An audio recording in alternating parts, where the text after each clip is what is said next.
이 시간에 함께 보실 말씀은 히브리서 11장 23절에서 29절까지 말씀입니다. 히브리서 11장은 믿음의 장이죠. 23절에서 29절까지입니다.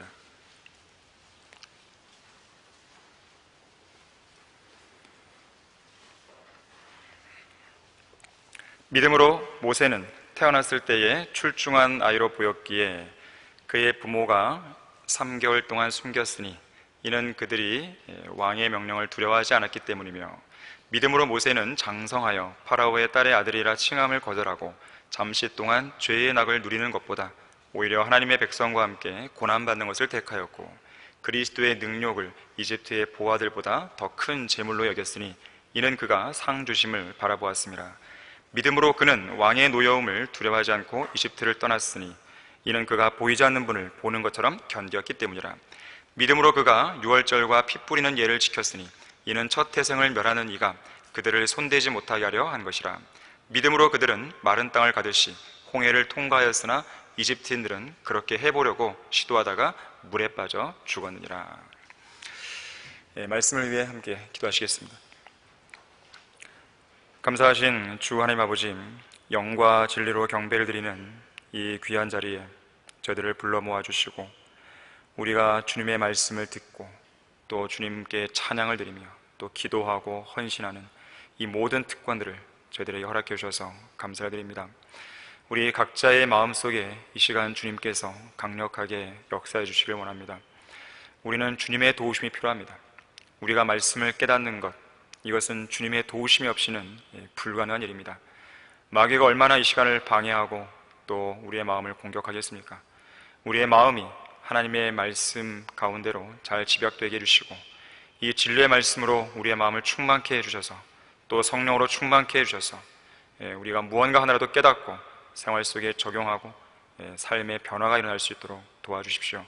우리가 배운 이 진리의 말씀을 통해 많은 열매를 나타냄으로써 주님을 기쁘시고 영화롭게 드리는 그런 신실한 성도들로 발견되게 원합니다. 이 시간 모든 걸 주님께 의탁드립니다. 주 예수 그리스도 이름으로 기도했습니다. 아멘. 오늘 설교 제목은 본문에 나와 있듯이 믿음으로입니다. 믿음으로. 그리스도인은 무엇으로 사는 사람인가? 라고 묻는다면 당연히 믿음으로 사는 사람이다 라고 답할 수 있습니다. 잠깐 있다가 사라져버릴 눈에 보이는 것을 바라보며 사는 사람이 아니라 눈에 보이지 않는 영원한 것들을 믿음으로 바라보면서 사는 사람인 것이에요. 한순간의 즐거움이나 고난으로 일희일비하지 않고 주변 상황과 관계없이 우리는 항상 믿음으로 기뻐하고 또 믿음의 기도로 크고 작은 문제들을 넘어서고 또 믿음으로 모든 일에 감사하면서 하나님께서 마련해 주신 그 믿음의 길을 묵묵히 걸어가는 사람들이에요. 믿음은 종종 무너지고 좌절할 수밖에 없었던 우리를 오늘날까지 이끌어주고 또 붙들어준 강력한 힘이었습니다. 믿음이 있었기에 어제의 우리가 있었던 것이고 또 지금도 우리는 믿음을 가지고 있기에 오늘 하루를 우리가 살아갈 수 있는 것이에요. 또한 앞으로도 이 믿음은 우리가 계속해서 건재하게 만들어줄 것입니다. 믿음으로 구원받은 그리스도인에게는 믿음으로 살아야 할 당위성과 의무가 주어져 있는 것이에요. 저는 성경대로 믿는 그리스도인이 되고 난 이후에 특히 이 믿음이란 단어에 대해서 주목해 왔습니다. 믿음은 그리스도인의 삶에 있어서 결코 없어서는 안 될 절대적인 요소예요. 그리스도인의 삶은 믿음에서 시작해서 믿음으로 끝나는 삶입니다. 그리스도인의 인생은 처음부터 끝까지 믿음의 날실과 시실로 엮어져 있는 거예요. 믿음이 아니고서는 절대로 설명될 수 없는 것이 바로 그리스도인의 인생입니다. 의인은 믿음으로 말미암아 살리라. 이 말씀을 괜히 하신 게 아니에요. 우리는 믿음으로 구원받았습니다. 믿음으로 죄를 용서받았습니다. 믿음으로 하나님의 자녀가 되었고 믿음으로 의롭게 되었습니다. 믿음으로 거룩하게 되었고 믿음으로 정결한 삶을 영위하게 되었어요. 또한 우리는 믿음으로 말미암아 하나님의 보호를 받고 있고 믿음을 통해 매일 매순간 하나님의 은혜의 보좌로 나아갑니다. 믿음으로 마귀를 대적하고 믿음으로 세상을 이겨요. 믿음으로 염려와 근심을 몰아내고 믿음 안에서 기쁨과 평안과 확신을 갖게 되는 것이죠. 믿음 안에서 안식을 얻고 믿음으로 모든 고난과 어려움을 극복해내는 사람들이에요. 믿음 안에서 살고 죽는 것이 우리 인생입니다. 우리 그리스도인들의 인생이에요. 우리가 살고 있는 이 현 교회 시대는 구약 시대나 예수 그리스도와 사도들의 시대처럼 눈에 보이는 표적을 보고 믿는 그런 기적의 시대가 아닙니다. 착각하시면 안 돼요. 은사주의자들의 미혹에 휩쓸리면 안 되는 것이에요. 이 시대는 기적의 시대가 아니에요. 표적의 시대가 아니에요. 오히려 이 시대는 믿음의 시대예요. 보지 않고 믿는 자들은 복이 있다고 인정받는 시대인 거예요. 그래서 베드로전서 1장 8절과 9절에서 이렇게 말씀하죠. 너희가 그를 보지 못하였으나 사랑하며 지금도 그를 보지 못하나 믿고 있으며 또 말할 수 없이 영광으로 가득 찬 기쁨으로 즐거워하나니 이는 너희 믿음의 결과 곧 너희 혼들의 구원을 받음이니라 라고 말씀하는 거예요. 우리는 십자가에서 흘리신 피로 우리를 죄에서 구속하신 예수님을 눈으로 본 적 없어요. 보신 분 있습니까? 네. 나는 환상을 통해 봤습니다. 그 사람은 위험한 사람입니다. 없단 말이에요. 하지만 우리는 그분을 믿어요. 또한 지금도 보지 못하지만 그분을 믿고 사랑하며 신뢰하고 있습니다. 심지어 말할 수 없이 영광으로 가득 찬 기쁨으로 즐거워하기까지 해요. 예수 그리스도께서 다시 오신다는 강한 확신과 즐거움 가운데서 소망하고 또 기뻐하고 또 고난을 받아도 인내하고 있습니다. 어떻게 이것이 가능한 일인가? 세상 사람들은 그런 우리를 볼 때마다 손가락질하며 미쳤다고 이야기하지 않겠어요? 하지만 우리는 미친 사람들이 아니죠. 오히려 우리는 이 미쳐가는 이 세상에서 그 어떠한 사람보다도 지극히 정상적인 사람들이죠. 왜 그렇습니까? 우리가 믿고 신뢰하는 하나님의 말씀은 그 어떠한 사람도 번복하거나 철회하거나 변경할 수 없는 절대적인 진리이기 때문에 그런 거예요. 우리는 진리의 성경을 절대적으로 믿는 사람들이에요. 불변하시고 거짓말하실 수 없는 하나님의 말씀을 있는 그대로 믿기 때문에 우리는 그분을 보지 않고도 믿을 수 있고 또 보지 않고도 기뻐하고 즐거워할 수 있는 것이에요. 이것이 우리의 본질입니다. 여기에서 벗어나면 안 돼요. 우리를 인도하시는 하나님의 섭리적인 역사는 우리가 믿음의 눈을 뜨지 않고서는 결코 볼 수 없어요. 이해할 수가 없습니다. 자, 이것은 세상 사람들이 흔히 말하는 긍정적인 사고방식을 가지라는 말이 아니에요. 무조건 맹목적으로 믿으라, 그런 것도 아닙니다. 오늘날 배교한 기독교계는 은사주의 목사들을 통해서 쳐놓은 사탄의 누룩에 취해 있어서 믿음과 긍정적인 사고방식을 혼동하고 있어요. 긍정적인 사고방식은 하나님의 말씀에 따라 사고하는 태도가 아닙니다. 그것은 성경과는 무관하게 인간적이고 육신적인 방법으로 무조건 잘 될 것이라고 생각하는 인간적인 사고체계예요. 인본주의적인 사고방식에서 나온 것이 바로 긍정적인 사고방식입니다. 그건 믿음이 아니에요. 믿음과 긍정적인 사고방식은 본질적으로 달라요. 제가 6가지만 말씀드릴게요. 우선 믿음은 성도들로 하여금 위에 있는 것들을 바라보게 합니다. 하지만 긍정적인 사고방식은 땅의 일들을 생각하고 땅의 일들을 바라보게 해요. 결국 긍정적인 사고방식을 통해 그들이 추구하고자 하는 것은 뭐냐면 이 땅에서의 성공이에요. 사람들과의 관계를 좋게 이끄는 것이에요. 사람들로부터 인정을 받고 호감을 사는 것입니다. 우리 교회도 정치적으로 일할 수 있고 사회적으로 일할 수 있고 사회에 기여하는 바가 많습니다 라고 하는 것을 보여주기 위해서 그들은 긍정적인 사고방식이라는 것을 도입하는 것이죠. 두 번째로, 믿음은 고난을 수반합니다. 하지만 긍정적인 사고방식은 주님을 위해 당하는 고난이나 진리 때문에 당하는 박해를 회피하게 만드는 것이에요. 성경은 우리에게 뭐라 그래요? 경건하게 살고자 하는 모든 성도는 박해를 받을 것이다 그랬어요. 성경적인 믿음을 실행하는 성도에게는 반드시 져야 할 십자가가 있다라고 말하죠. 그러나 긍정적인 사고방식을 가진 사람들은요, 그런 박해와 십자가가 거추장스러운 짐이에요. 그래서 그들이 십자가의 원수들로 살아가는 거예요. 세 번째, 믿음은 불변하는 말씀의 약속에 기초를 둬요. 그래서 우리는 말씀대로, 성경대로, 그러나 긍정적인 사고방식을 가진 사람들은 인간의 생각에 뿌리를 두고 있습니다. 그래서 그들이 말하는 건 뭐예요? 생각대로. 너가 생각하는 대로 될 거야. 그걸 믿어야 돼. 이렇게 말한단 말이에요. 네 번째입니다. 믿음은 예수 그리스도의 재림을 소망하게 해요. 그러나 긍정적인 사고방식은 인간 스스로 이 땅을 변화시키길 원합니다. 지상낙원을 이 땅에 건설하려고 하는 것이에요. 우리가 긍정적인 사고방식을 추구하게 되면 인간 안에 있는 잠재적인 그 능력을 끌어올림으로써 우리는 이 땅을 바꿀 수 있다고 말하는 것이죠. 다섯 번째로, 믿음은 예수 그리스도의 의를 의지합니다. 그러나 긍정적인 사고방식은 자기의 의를 내세워요. 자기의 생각대로 뭔가를 해내는 거 아니겠어요? 혼적인 능력을 끌어올리는 거 아니겠어요?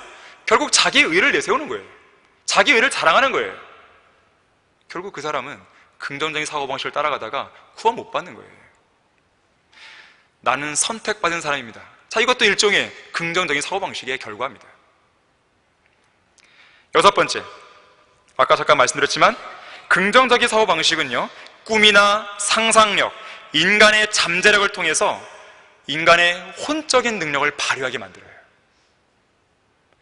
이것이 바로 인본주의입니다. 반면에 믿음은 하나님의 말씀을 온전히 신뢰함으로써 하나님의 능력이 나타나게 하는 것이죠. 간단하게 6가지만 말씀드린 것이죠. 자, 믿음과 긍정적인 사고방식을 혼동해서는 안 됩니다.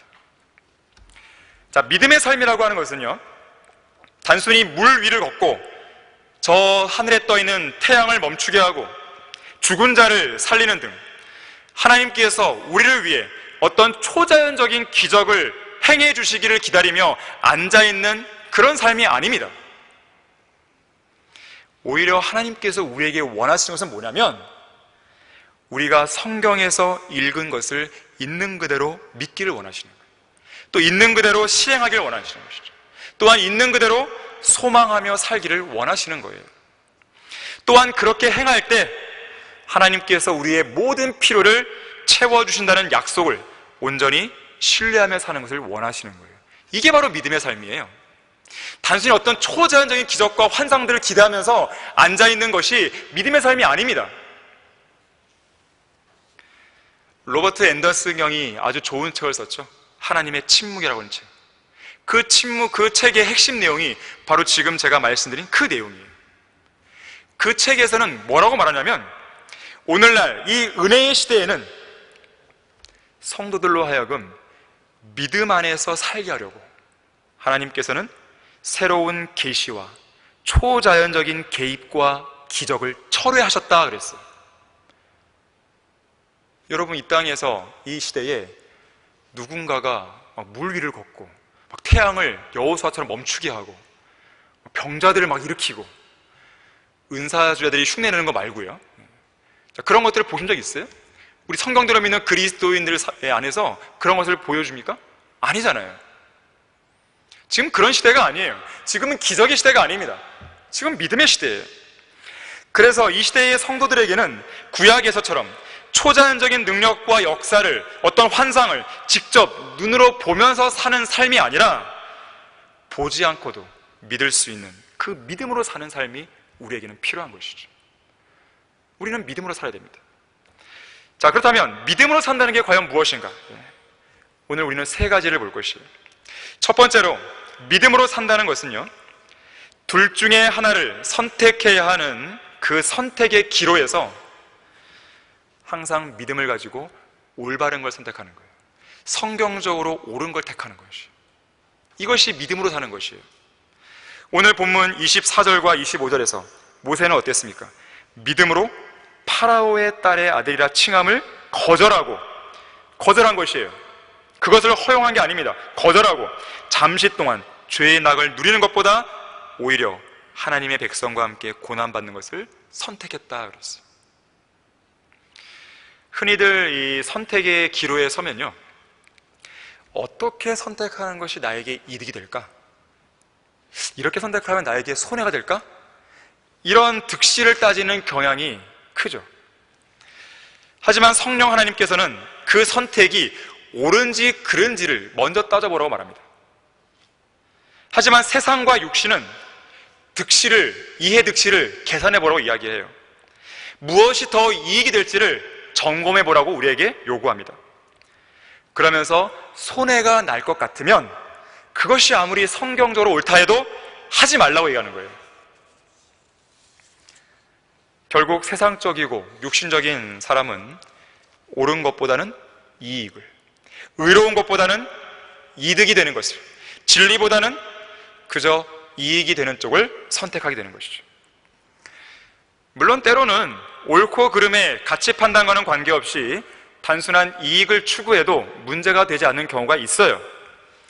하지만 그 이익이 옳지 않은 것이라면, 의로운 일이 아니라면, 진리와 무관한 것이라면 우리는 그러한 이익을 과감하게 포기해야 됩니다. 하늘이 무너져도 옳은 일을 하라고 말했던 밥 존스 1세의 말을 기억할 필요가 있어요. 밥 존스 시니어는 어떤 대가를 치르더라도 옳은 일을 하기로 결정한 순간, 그리고 그것을 시행한 순간 승리하는 삶을 살 수 있다고 설교했어요. 사실 사람들은 무엇이 옳은지 또 그른지 몰라서 안 하는 게 아닙니다. 알아요. 하지만 알면서도 안 하는 것이죠. 왜? 그게 나에게 손해가 나기 때문에. 하지만 그리스도인은 자기 희생을 감수해서라도 하나님 앞에서 옳은 일을 할 수 있어야 돼요. 그렇게 하게 되면 하나님께서는 반드시 궁극적으로는 우리에게 승리를 주시고 또 그러한 행위를 절대로 잊지 않으시고 반드시 보상해 주는 거예요. 자, 심는 대로 거둔다는 이 진리, 이 법칙을 잊으시면 안 돼요. 내가 옳은 것을 택함으로써 제대로 심었을 때 설령 이 땅에서 내가 거두지 못한다 할지라도 반드시 그리스도의 심판소에서는 거두게 하시는 거예요. 그것이 하나님의 법칙입니다. 하나님은 절대로 잊지 않으세요. 그걸 우리가 믿어야 되는 것이죠. 자, 우리 다 같이 느헤미야 1장 1절 한번 찾아보겠습니다. 느헤미야의 경우에도 모세처럼 어떤 선택의 기로에서 옳은 것을 선택한 한 사례를 찾아볼 수가 있습니다. 자, 느헤미야 1장 1절에서 3절까지를 먼저 보면요, 하칼랴의 아들 느헤미야의 말이라. 제20년 키슬루월에 내가 수상궁에 있을 때이리라. 나의 형제 중 하나인 하나니가 유다 사람 몇 명과 왔기에 사로잡힘을 면하여 피한 유대인들과 예루살렘에 관하여 내가 그들에게 물으니 그들이 내게 말하기를 사로잡힘을 면하여 남은 자들이 그 지방에서 큰 고난과 능욕 가운데 있으며 예루살렘 성벽도 허물어졌고 그 성읍들도 불태워졌도다 하니라. 남왕국 유다가 바빌론에 의해 멸망한 지 160여 년이 지난 어느 날이었습니다. 느헤미야의 형제 하나니가 유대인 몇 명을 데리고 페르시아의 수도 수상궁에 있던 느헤미야를 찾아왔어요. 이들이 예루살렘에 관해서 느헤미야에게 전해준 소식은 매우 비참했습니다. 매우 참담했어요. 유대 땅에 남아있는 자들, 이들은 고난과 능욕을 당하고 있었고 예루살렘 성벽은 바빌론 느부갓네살 왕에 의해서 허물어진 이래로 여전히 폐허 상태였어요. 성읍들도 불에 타버려 잿더미가 된 상태였습니다. 당대의 유대인 남은 자들은 주위에 있는 적들에게 무방비 상태로 노출된 채 어떤 보호도 받을 수 없는 그런 상황이에요. 이런 안타까운 소식을 접한 느헤미야, 자기 민족을 위해서 무언가를 해야겠다는 생각을 하게 됩니다. 그 일은 바로 성벽을 재건하는 일이었어요. 예루살렘으로 돌아가서 고난과 능욕과 폐허 가운데에서 고통받는 백성들과 내가 함께 해야겠다. 그리고 그들과 함께 하면서 성벽, 무너진 성벽을 재건해야겠다는 결심을 하게 되는 것이죠. 물론 느헤미야의 입장만 본다면 느헤미야는 현재의 모습 그대로 그저 가만히만 있어도 왕궁에서의 영예, 편안한 미래, 출세 가도가 보장되어 있었습니다. 왕의 잔을 바쳐든 사람 아니었어요? 일종의 나라에서 녹을 먹는 사람 아니겠어요? 굳이 그가 폐허가 된 민족을 위해 직접 나설 필요가 없었어요. 내가 안 해도 다른 사람이 해도 돼, 이 생각을 가질 수 있었습니다. 그리고 그 사람이 하게 되면 나는 그래도 왕궁에 있으니까 나의 지위와 부를 이용해서 그 사람을 물질적으로만 지원해주면 그만이야, 이런 생각을 충분히 할 수 있었어요. 하지만 느헤미야는 자기 민족이 처한 이 비참한 현실 앞에서 마냥 좌시할 수만은 없었습니다. 어쩌면 느헤미야는 출애굽 당시에 고된 노예 생활로 고통과 능욕을 당하면서 괴로워하고 부르짖는 자기 민족에 대해 안타까워했던 그 모셋과 같은 그런 심정을 가렸을지 모르겠습니다. 자기 민족에 대한 연민으로 가슴이 터져버릴 것 같은 그런 심정을 느헤미야는 느꼈을 것이에요. 그런 느헤미야에게도 모세처럼 둘 중 하나를 선택해야 할 순간이 다가오고 있었던 것이죠. 그저 페르시아 수상궁에 그냥 눌러 앉아서 자기 한 몸이나 돌보며 죄의 낙을 즐기며 살 것인지, 아니면 백성들과 함께 고난과 능욕을 받으면서 예루살렘 성벽을 재건하기 위해 제 한 목숨을 바칠 것인지 선택을 해야 했던 것이에요. 무언가를 선택하고 결단하고 또한 그것을 실행으로 옮기는 일은 결코 쉬운 일이 아닙니다.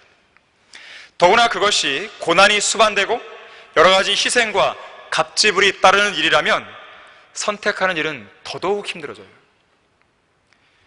하지만 선택은 우리의 인생에서 피할 수 없는 일입니다.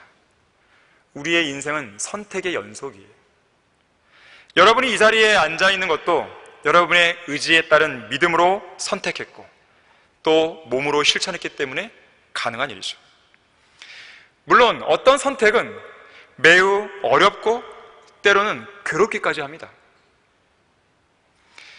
그렇지만 선택은 마냥 뒤로 미룰 수만은 없는 매우 중요한 문제예요.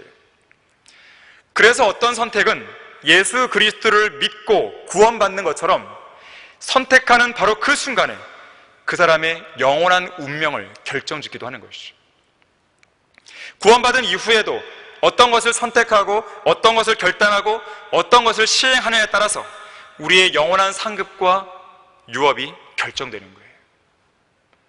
그런 의미에서 보면 우연이 아닌 선택이 그 사람의 운명을 결정한다는 어떤 사람의 말은 매우 합당한 말이에요.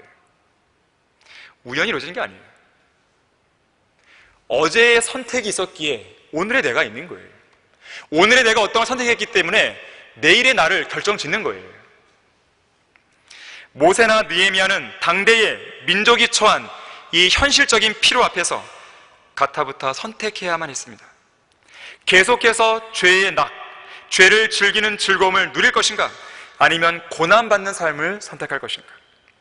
이집트의 보화, 세상의 재물, 안락한 생활, 세상이 주는 명예, 좋은 집, 고급 자동차, 대기업에 취직하는 일, 승진, 세상에서의 성공에 만족하며 살 것인가, 아니면 그리스도의 능력, 예수 그리스도의 고난에 동참하면서 경건한 그리스도인으로 살 것인가. 선택하셔야 돼요. 고난이 따르더라도 하나님의 일을 위해서 나의 생애를 온전히 드릴 것인가, 아니면 세상에서 사람들에게 인정받는, 호감을 사는 그럭저럭한 인생을 살 것인가. 선택해야 돼요. 그건 너무 잔인한 선택 아닙니까? 둘 다를 할 수 있는 건 없을까요? 없어요. 우리는 종종 상황이 좀 더 나아지면 주님을 위해 헌신하겠습니다, 상황이 지금보다 좀 더 안정되면 말씀도 공부하고 구령도 열심히 하고 주님을 위해 사역자로 헌신하겠습니다 라고 말하는 사람들을 보게 됩니다. 하지만 우리가 날마다 직면하는 현실은 어때요? 점점 더 악화되고 점점 더 어려워지죠. 이건 개인적인 상황뿐만 아니라 사회적인 상황도 마찬가지예요. 나라의 상황도 마찬가지예요. 코로나19를 우리가 경험해 본 적 있습니까? 전에는 다른 이유 때문에 저는 주님께 헌신을 못했어요. 하지만 이제는 코로나19 때문에 또 못하겠습니다. 이게 해결되면 그 사람은 문제가 해결될까요? 여전히 그 사람은 그 다음번엔 또 다른 문제 때문에 저는 선택을 못했습니다 라고 변명을 할 것이에요. 시간이 지날수록 나이는 들고 기억력은 감퇴하고 체력은 떨어지고 집 전세가와 매매가는 더 올라가고 취직하는 건 더 어려워지고 부양할 가족 수는 더 늘어나고 지출해야 할 교육비와 세금은 더 높아지고 지금 국민지원금이 어디서 나오겠어요? 미래 세금을 미리 땡겨 쓰는 거 아니겠어요? 세금은 더더욱 올라가는 것이에요. 저는 종종 이 고등학교 졸업을 앞둔 학생들이나 청년들에게 대학교에 다니거나 아니면 꿈을 성취하기 위해 미래를 준비해야 할 그 시기에 저는 이렇게 얘기합니다. 아무리 바빠도 시간을 쪼개서 신학교에서 공부를 할 기회를 만들지 않으면 이후에는 공부하기가 더 어렵게 된다고 이야기를 해줘요. 물론 선택은 그 사람의 몫이에요. 직장에 다니고 결혼해서 가정을 꾸리고 애 낳고 하면 훨씬 더 어려워집니다. 하지만 안타깝게도 그러한 권면을 진지하게 받아들이는 청년들이 그렇게 많지 않은 현실을 보게 되는 것이죠. 자, 이런 중요한 선택의 기로에서 우리에게 요청되는 것은 무엇일까요? 믿음입니다. 어떤 믿음일까요? 본문 26절에서 보듯이 우리에게 상을 주시는 하나님을 바라볼 수 있는 믿음이에요. 이런 믿음이 있으세요? 27절에서 보이지 않는 하나님을 바라보며 고난을 견딜 수 있는 믿음이 필요합니다. 주님 한 분만으로 기뻐하고 주님 한 분만으로 만족할 수 있는 믿음이 필요해요. 영원한 것들을 바라볼 수 있는 믿음이 필요합니다. 보이는 것들은 잠깐뿐이지만 보이지 않는 것들은 영원하다는 것을 믿을 수 있는 믿음이 필요해요. 잠시 받는 가벼운 고난은 우리를 위해서 훨씬 뛰어난 영원한 영광의 비중을 이루어간다는 그 믿음이 필요합니다. 짐 엘리엇은 영원한 것을 위해 영원하지 않은 것을 포기하는 사람이 되어야 한다고 했어요. 이것이 비단 짐 엘리엇과 같은 사람들에게만 필요한 문구입니까? 그 사람들만을 위한 어떤 캐치프레이즈예요? 모든 그리스도인이 적용되는 것이에요. 모든 그리스도인에게 영원한 것을 위해서 영원하지 않은 것을 포기하는 그런 어떤 구호 같은 게 필요한 거죠. 다른 어떤 사람이 아니에요. 목사가 될 사람들에게만, 성경교사 될 사람들에게만 필요한 게 아니라는 거예요. 우리의 인생을 잠깐 보이다가 사라질 안개와 같은 그런 세상에 집약시키면 안 됩니다. 여러분이 어떤 공부를 하고 있고 어떤 전공을 공부하고 있고 어떤 직장에 다니고 있고 가정 환경이 어떻고 사회가 어떻든지 간에 여러분이 누구를 만나고 있고 누구와의 관계를 맺고 있든지 간에 그 상황에서 영원한 것을 위해 영원하지 않은 것들을 포기하고 있는 그 상황을 만들고 있어야 돼요. 이 둘 사이에서 갈팡질팡하며 주저할 시간 없습니다. 우리의 몸이 구속될 날이 얼마 안 남았잖아요. 아까 특송도 재림에 대해 특송했잖아요. 우리가 그 특송으로만 아니면 회중 찬양으로만 재림을 노래합니까? 정말로 실생활에서는 재림을 기다리지 않으면서 재림에 걸맞는 그런 생활을 살지도 않으면서 그런 찬양만 불러내는 것입니까? 얼마나 위선적이고 이율배반적이에요. 그런 사람들이 과연 성경대로 믿는 사람이 말할 수 있겠어요? 안 되죠. 안 되죠. 차라리 그런 사람들은 제도교에 나가는 거 똑같은 것이에요. 별반 다를 게 없는 것입니다. 선택의 기로 믿음을 발휘해야 돼요. 믿음을 가지고 주님께서 원하시는 뜻, 주님께서 원하시는 길, 주님께서 원하시는 방법, 주님께서 원하시는 비전, 꿈, 그걸 선택을 하셔야 돼요. 선택의 권한은 나에게 있지만 거기에 대해서는 반드시 우리는 책임을 져야 돼요. 그리고 그러한 권한을 하나님께서는 올바르게 사용하기를 원하시는 거예요. 그것이 우리에게 주어진 자유를 올바르게 사용하는 방법입니다. 자, 믿음으로 산다는 게 뭘까요? 두 번째로, 믿음으로 산다는 것은 두려운 상황에서도 믿음의 기도로 용기 있게 전진하는 거예요. 두려운 상황에서도. 이게 믿음으로 사는 거예요. 오늘 본문 27절에서 모세는 믿음으로 왕의 노여움을 두려워하지 않고 이집트를 떠났다 그랬어요. 이게 바로 믿음이에요. 믿음이 있었기 때문에 떠난 거예요. 용기 있게 전진한 것이죠. 왕의 노여움을 극복해야 되는 것이죠. 느헤미야도요, 성벽을 재건하러 가기 위해서 그가 극복해야 할 대상이 있었어요. 바로 왕입니다. 당시 느헤미야는 정치적으로, 사회적으로 왕궁에서 아주 중요한 직책을 맡고 있었어요. 예루살렘 성벽을 재건하러 가겠다고 자기가 맡은 그 직무에서 쉽게 자리를 비울 수 있는 그런 상황이 아니었습니다. 하지만 더 큰 문제는 과연 왕이 그 일을 허락해 주겠냐는 거예요. 지금 일개 신하가 그것도 멸망한 자기네 나라의 성벽을 건축한답시고 몇 개월이 걸릴지도 모를 그 일을 위해서 오랜 시간 자리를 비우겠다고 요청했을 때 과연 당대 세계를 제패하고 있는 그 왕이 콧방이라도 끼겠어요? 콧방을 껴버린 것이죠. 그냥 거들떠 보이지 않을 것이에요. 무소불위의 권력을 쥐고 있던 왕이 듣는 신용을 하겠어요? 자칫 이야기를 잘못 꺼냈다가는 목이 달아나는 상황이죠. 그래서 기도가 필요한 거예요. 느헤미야가 실제로 얼마나 기도했는지 모르겠지만 느헤미야 1장 4절에 따르면 며칠 동안 기도했다고 그랬는데 느헤미야 1장과 2장의 전반적인 정황들을 보게 되면 약 4개월간의 기간이에요. 오랜 기간 기도한 거죠. 왕을 극복해야 할 담대함이 필요했던 것이에요. 여러분 거기 느헤미야 1장 11절 보세요. 그래서 느헤미야가 이렇게 기도하는 것입니다.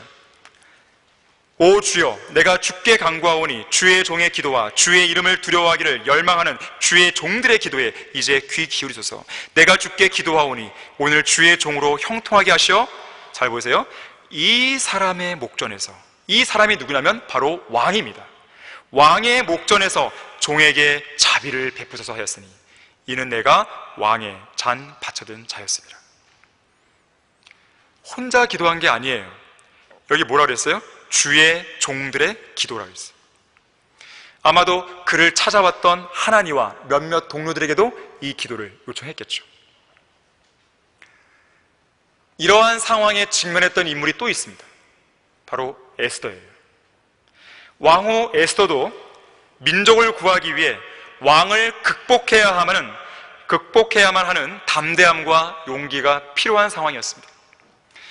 당시 페르시아에는요, 하나의 법이 있었는데 왕의 부름을 받지 않은 사람이 괜히 왕 앞으로 나아갔다가 왕이 그 사람을 마중하지 않으면 그 사람은 죽어야 돼요. 사형에 처하는 법입니다. 너무나 억울한 법이죠. 하지만 당시의 법이었어요. 그런데 당시에 이 왕후 에스더는 비록 왕후였지만 무려 30일 동안이나 왕의 부름을 받지 못한 상황이에요. 자, 그런 상황에서 왕후가 왕 앞으로 나아가서 담대하게 요구를 해야 되는 상황입니다. 30일 동안 부름을 받지 않았는데 만약에 왕이 자신을 마중하지 않으면 어떻게 돼요? 그냥 죽는 거죠. 이 두려움을 능가할 수 있는 용기가 필요했어요. 그 용기를 위해서는 뭐가 필요하다고요? 기도가 필요합니다. 자, 우리 에스더 4장 16절 보겠습니다. 모세가 그래했고 느헤미야가 그래했고 에스더도 역시나 왕의 두려움을 극복할 수 있는 용기가 필요합니다. 에스더 4장 16절에서 가서 수산에 있는 유대인을 다 모으소서. 결판을 보는 것이에요. 그리고 여러분은 나를 위하여 금식하되 3일 밤낮을 먹지도 말고 마시지도 마소서. 나와 나의 여종들도 마찬가지로 금식하리이다. 그리고 나서 내가 법을 어기고, 아까 페르시아의 그 한 법이라고 했죠? 어기고 왕에게 들어가리니 내가 죽으면 죽으리다 하니라. 그리하여 모르드케가 가서 에스더가 자기에게 명한 대로 행하였더라. 유대인들을 다 모았고 3일 밤낮으로 금식하며 기도했겠죠. 자, 지금 에스더는 3일이라는 기한을 정해주면서 자신을 위해 금식하며 기도해달라고 요청했어요. 그리고 그녀 역시나 금식하며 기도할 것이라고, 그리고 죽으면 죽으리라는 이 결단 속에서 믿음으로 행동할 것을 결심합니다. 자, 민족의 운명이 걸린 문제예요. 하지만 아무도 이것이 성공할 수 있을 거라는 장담을 못합니다. 확실한 게 아무것도 없었어요. 그런 상황에서 괜히 왕 앞으로 나아갔다가 오히려 상황을 더 어렵게 만들지도 모르는 상황이에요. 마치 사나운 이리에게서 도망치다가 결국은 가파른 절벽으로 내몰린 순한 양과 같은 상황이에요. 모든 불확실함과 모든 두려움이 엄습해오는 그야말로 한 치 앞도 내다보이지 않는 그런 암흑 속에서 에스더는 오직 믿음으로 이 난관을 헤쳐나가야 했던 것이죠. 바로 이런 상황에서는 기도가 필요했고 죽으면 죽으리와 같은 그런 자세가 필요했습니다. 자, 누구에게나 어려움은 있기 마련입니다. 누구에게나 고난은 있기 마련이에요. 하지만 그런 어려움 상황 속에서 오직 하나님만을 신뢰하여 믿음으로 헤쳐나갈 것이라고 마음에 결심을 하는 그 자세가 필요합니다. 에스더는 어쩌면 바로 이 순간을 위하여 자기가 왕후가 되었을지도 모른다는 생각 속에 하나님의 섭리적인 인도하심에 자신을 내어 맡기기로 결심했어요. 이제 모든 상황은 하나님이 주관하세요. 그래서 주님께서 허락하시든 허락하시지 않든지 에스더는 나는 옳은 일을 할 것이야 라는 생각 속에 나갔던 것이죠. 지금 그녀가 하고 있는 이 일이 어떤 결과를 가져올지 몰라요. 하지만 주님께서 하라고 하신 것이기 때문에 기꺼이 행하는 믿음. 자, 이러한 믿음이 우리에게도 필요한 것입니다. 그 결과가 어떻든지 간에 우리는 옳은 일을 하면 되는 것이에요. 상황이 어떻게 돌아갈지 모르는 급박한 상황 속에서 에스더는 신중함을 잃지 않았고 특히나 중보 기도를 요청하면서 자신이 해야 할 바를 하기 위해서 목숨을 내걸었어요. 러크만 목사님은 여기 16절에서 죽으면 죽으리라고 했던 이 에스더의 결단이 그리스도인들이 인생의 괴로운 상황을 만났을 때 취할 수 있는 가장 좋은 방법이라고 말합니다. 에스더는 오직 하나님만을 신뢰함으로써 자신의 생명을 희생하는 한이 있더라도 옳은 일을 할 것이라고 결심했어요. 이처럼 어려운 상황에서는요, 겁을 먹기보다는, 두려워하기보다는 오히려 담대할 수 있는 용기를 펼치는 게 좋아요. 겁을 집어먹고 두려워한다고 해서 문제가 해결되나요? 해결이 안 돼요. 더 두렵게 되죠. 돌이켜보면 그런 두려움은 주님께서 주신 것이 아니라 항상 마귀가 준 것임을 우리는 깨닫게 됩니다. 지금 어떤 심각한 문제에 봉착해 있거나 중대한 결정을 내려야 할 그 기로에 서 있는 성도가 있다면 여기 에스더처럼 그 문제를 놓고 3일 동안 꾸준히 한번 기도해 보세요. 필요하다면 금식까지 해보세요. 어떤 것이 옳은 행동이고 올바른 결단인지를 보여주시라고, 또 보여주셨다면 내가 그렇게 하겠노라고 하나님께 진지하게 기도해 보세요. 그 문제에 관해서 진지하게 기도하고 여러분의 진심을 하나님께 보여드렸다면 주님께서는 반드시 그 일에 개입하시고 그 문제를 해결해 주실 것이에요. 우리가 믿는 하나님은 졸거나 주무시는 분이 아니에요. 저 하늘에서 그저 앉아만 계신 분이 아닙니다. 그래서 우리는 어떤 상황에서든지 담대하게 행해야 돼요. 그렇다고 해서 신중하게 기도하지도 않고 그 문제에 관한 하나님의 뜻을 신중하게 고려하지도 않은 상태에서 움직이면 안 됩니다. 무엇보다도 하나님의 손길에 여러분 자신을 맡길 수 있는 믿음이 필요해요. 느부갓네살 왕의 위협과 위협 앞에서 목숨을 걸어야 했던 다니엘의 세 친구 어땠습니까? 우리가 이 일에 대하여 왕께 담대히 말하나이다. 만일 그렇게 된다 해도 우리가 섬기는 우리의 하나님께서는 불타는 뜨거운 용광로에서 우리를 구해내실 수 있으며, 오 왕이여, 그분께서는 우리를 왕의 손에서 구해내실 것이니이다. 그러나 만일 그렇게 되지 아니할지라도 오 왕이여, 우리가 왕의 신들을 섬기지 아니할 것이며 왕께서 세우신 금상에 경배하지도 아니할 것을 왕께서는 아소서. 우리가 불타는 용광로에 들어간다 하더라도 우리는 걱정 안 합니다. 왜? 주님이 함께 하시고 우리를 구해줄 것이기 때문에. 하지만 설령 주님이 구해주지 않는다 하더라도 나는 옳은 일을 하겠습니다. 그 말이에요. 나는 죽으면 죽겠습니다. 그 말이에요.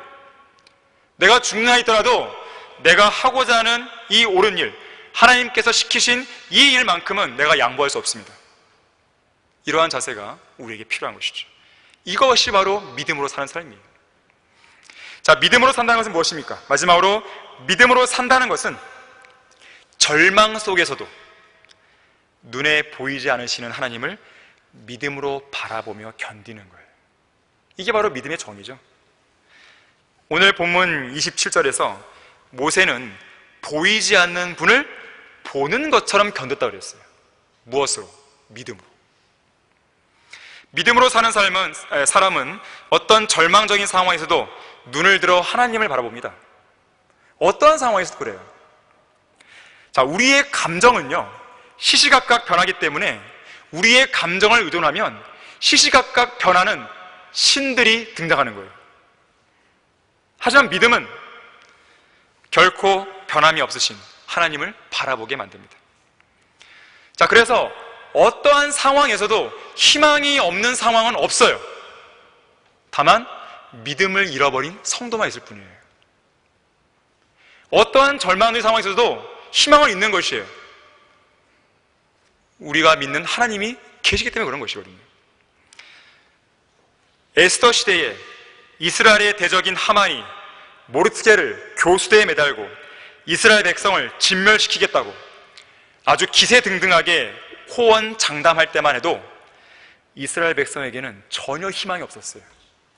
절망적입니다. 우리 다 같이 에스더 5장 14절을 보겠습니다. 에스더 5장 14절입니다.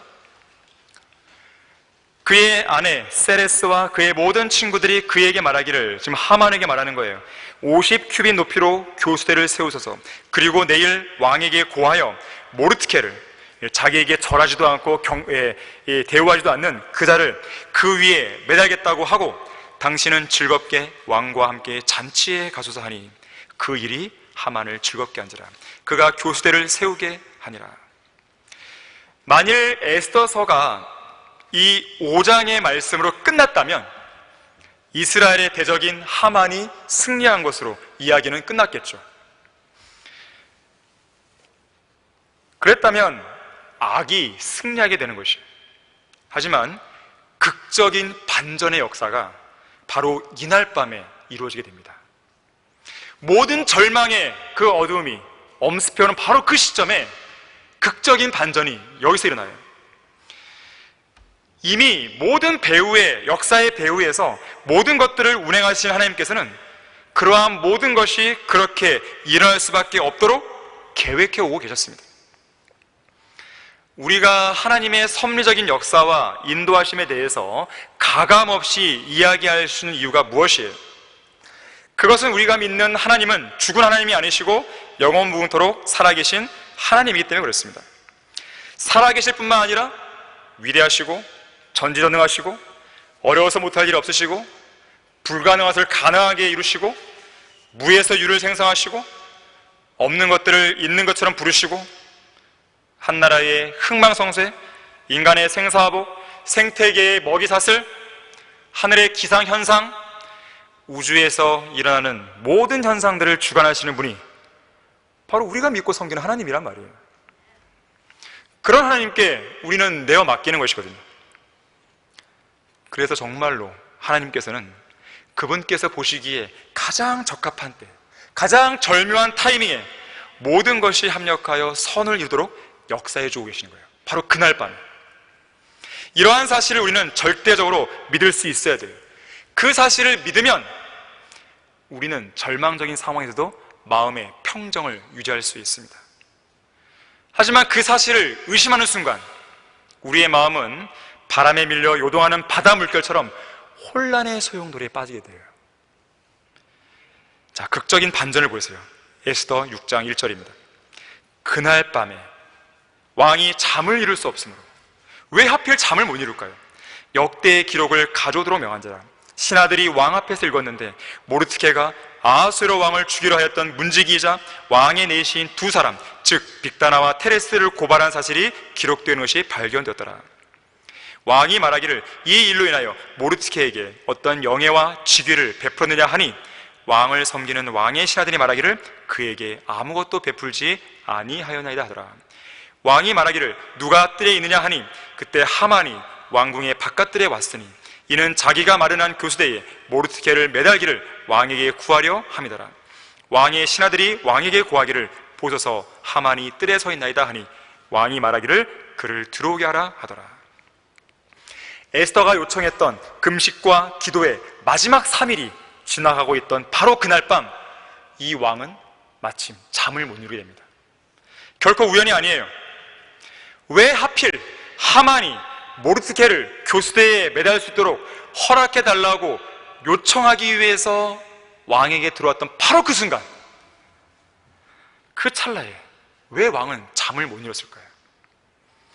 어떤 사람들은 이 왕이 잠을 못 이룬 이유에 대해서 소화불량에 걸렸다, 위장이 불편했다, 어떤 걱정거리가 있을 것이다, 단순히 하나님의 뜻이었다, 이런 등등의 이야기를 제시하지만 가장 결정적인 이유가 뭔지 아세요? 바로 그 시간에 누군가가 기도하고 있기 때문에 그런 거예요. 지금 3일 동안 전 유대인들이 뭐하고 있어요? 금식 기도하고 있단 말이에요. 지금 그들의 지금 목숨을 걸고, 지금 그들의 목숨이 경각이 달린 상황에서 절체절명의 위기 속에서 주님께 전 민족이 매달리고 있단 말이에요. 효과적이고 열렬한 기도는 역사하는 힘이 큽니다.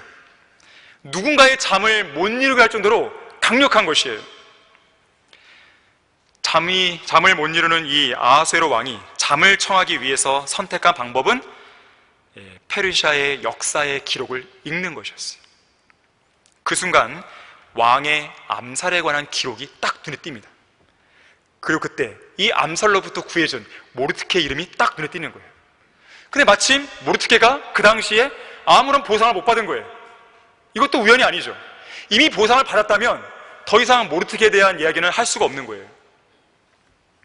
결코 우연히 일어날 수 있는 일이 아니에요. 더군다나 역대 기록의 수많은 내용 중에서 그냥 지나칠 수도 있었던 이 부분이, 그것도 잠을 이룰 수 없었던 그 시간에, 그것도 하만이 왕에게 와서 모르드케의 목을 매달게 해달라고 요청하려는 바로 그 직전에 왕의 관심거리에 들어온 것이죠. 자, 우리는 지금 에스더 6장 이 짧은 5개의 구절을 읽었지만 이 극적인 상황에서 우리는 하나님께서 놀랍도록 섭리적으로 역사하고 개입하고 있다는 것을 우리는 보게 되는 것이죠. 적절한 타이밍이에요. 모르드케에게 목을 매달라고 해달라고 요청하기 바로 직전에 바로 이러한 상황들이 벌어지고 있는 것이죠. 이 모든 것들이 그냥 평상시처럼 이루어졌다면 모르드케는 죽는 거예요. 유대인 전 민족은 죽는 거예요. 진멸되는 것입니다. 그야말로 하나님의 때는 완벽해요. 우리가 필요한 때에 도우시는 하나님의 은혜를 바라고 또 주님의 때를 기다려야 하는 이유가 바로 여기에 있는 것입니다. 우리가 극심한 절망 속에서도 인내를 가지고 끈기 있게 믿음으로 기도해야 하는 이유가 바로 여기에 있는 것이죠. 하나님께서 종종 기도의 응답을 미루시는 것처럼 보일 때가 있어요. 그것은 우리를 미워하시기 때문이 아니에요. 우리에게 관심이 없기 때문이 아닙니다. 주님께서는 우리에게 가장 좋은 것들을 주시기 위해서, 우리에게 최상의 유익을 주시기 위해서 상황과 환경을 바꾸고 계시는 거예요. 또한 하나님께서 그 모든 것들을 이루실 때까지 우리가 계속해서 주님을 신뢰하면서 기도하고 또 그분께서 응답하실 것을 신뢰하기를 원하시는 거예요. 그걸 기다리시는 겁니다. 다시 본문 여기 4절로 돌아오시게 되면 아하수에로 왕은 자기의 목숨을 구해준 모르드케를 영예롭게 할 만한 누군가를 찾고 있었어요. 바로 그 순간에 한치의 오차도 없이 하만이 들어오는 것이죠. 자, 이것은 앞으로 일어날 일을 미리 알고 계시는, 또 미리 알고 역사하시는 하나님의 섭리적인 손길이었습니다. 하나님께서 그 배후에 역사하고 계셨기 때문에 이 모든 상황들은 아주 극적인 반전을 이룰 수 있었던 것이죠. 하나님께서는 반드시 역사하세요. 문제는 뭐냐면 그 역사를 내가 믿느냐 안 믿느냐예요. 그 문제가 남아있는 것이죠. 결론적으로 중국 선교사 허드슨 테일러는 임종을 몇 달 앞두고 몸이 극도로 쇠약해졌습니다. 그러할 때에 그의 절친한 친구에게 이렇게 편지했어요. 누구누구 형제, 나는 지금 몸이 너무 쇠약해져서 걸을 수조차 없을 지경이네. 그리고 나는 성경을 읽을 수도 없고 심지어 기도도 못하고 있네. 단지 내가 지금 할 수 있는 일이라고는 하나님의 팔에 안긴 어린 아기와 같이 누워있는 것이라네. 그리고 그 어린 아기가 하나님을 믿듯이 나도 그렇게 하나님을 믿고 있을 뿐이라네. 허드슨 테일러는 육체적인 고통과 쇠약함 속에서도 아무런 동요 없이 조용히 누운 채로 하나님을 향한 그의 순수한 믿음은 견고하게 간직하고 있었던 것이죠. 어떤 설교자가 말했어요. 당신은 더 강해지려고 애쓰지 말라. 그저 그냥 그대로 하나님을 향한 당신의 믿음을 견고하게 지키고 있으라. 나머지는 뭐예요? 하나님이 하시는 거예요. 언젠가 찰스 스펄전이 이런 간증을 했습니다. 나는 지난주에 암에 걸린 한 자매를 만났습니다. 그 자매가 어떤 모습을 하고 있었을 것 같습니까? 그 자매는 자신의 기구한 운명을 탄식하고 있었을까요? 아닙니다. 그 자매는 만왕의 왕이신 주님의 아름다운 얼굴을 뵙게 된다는 밝은 기대 속에 행복하고 차분하고 기쁨이 가득 차 있었습니다. 얼마 전에 세상을 떠난 어느 믿음의 형제와 얘기를 나눈 적이 있습니다. 내가 두려움이 없으신 것 같군요 라고 말하니까 그 형제는 이렇게 말했습니다. 물론이죠. 두려움이 있을 리가 있겠습니까? 목사님이 나에게 가르쳐 주신 것은 두려움이 아니지 않습니까? 내가 지난 30년 동안 하나님의 나라에 관한 말씀의 양식을 먹으며 살아왔는데 어찌 내가 죽음을 두려워할 수 있겠습니까? 나는 그저 내가 믿어온 그분이 어떤 분인지 잘 알고 있고 확신하고 있을 뿐입니다. 그는 더 좋은 세상, 곧 하늘나라로 이제 곧 옮겨진다는 기대 속에서 거룩한 환희를 나에게 드러내 보였던 것입니다 라고 스펄전은 간증했어요. 갈릴리 바다에서 폭풍이 일어나서 배가 침몰 위기에 놓이죠. 그때 제자들은 배 뒤편에서 주무시는 예수님을 깨우면서 허둥댔습니다. 그때에 주님은 제자들에게 뭐라고 그러시죠? 너희의 믿음이 어디에 있느냐? 우리의 구주이신 예수님께서는 우리가 인생에서 만나게 될 폭풍우에서 우리를 건져내시는 분입니다. 폭풍이 일어나서 인생의 바다를 항해하는 우리의 배에 물이 가득 찰 때도 주님은 바로 그 배에 함께 타고 계신 거예요. 인생에서 고난이 시작될 때 예수님은 인생을 항해하는 우리 배 안에 함께 계시면서 저편으로 건너가자라고 말씀하시지 우리 같이 빠져 죽자 이렇게 말씀 안 하십니다. 하지만 우리가 믿음으로 예수님을 온전히 신뢰하지도 않고 믿음으로 매 순간 주님과 동행하지도 않고 예수님의 제자들처럼 당황하고 허둥대고 공황 상태에 빠져버리면 예수님께서는 우리의 인생의 그 배 뒤편에서 조용히 주무시고만 계실 거예요. 그리고 허둥대는 우리를 향해서 이렇게 말씀하실 거예요. 너의 믿음이 어디에 있느냐? 우리의 믿음을 창문 바깥으로 내던지는 사태가 벌어서는 안 돼요. 우리의 믿음을 쓰레기통에 처방하서는 안 됩니다. 어떤 상황에서도 오직 하나님만을 믿음으로 바라보고 확신을 가지고 의심 없이 담대하게 앞으로 나가야 돼요. 믿음으로 살고 믿음으로 죽는 우리 모두가 되기를 바라며 설교를 마치겠습니다. 다시 기도하시겠습니다. 감사하신 주 하나님 아버지, 믿음으로 구원받은 그리스도인은 믿음으로 살아야 됩니다. 우리는 이것이 기본적이고 가장 원초적인 교리임을 알고 있지만 우리가 어느샌가 모르게 이 믿음에 대해서 많이 간과를 했던 것 같습니다.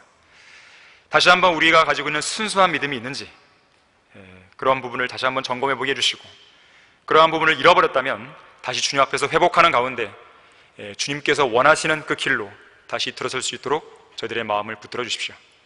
설교에 다시 한번 감사드리며 주 예수 그리스도 이름으로 기도했습니다. 아멘.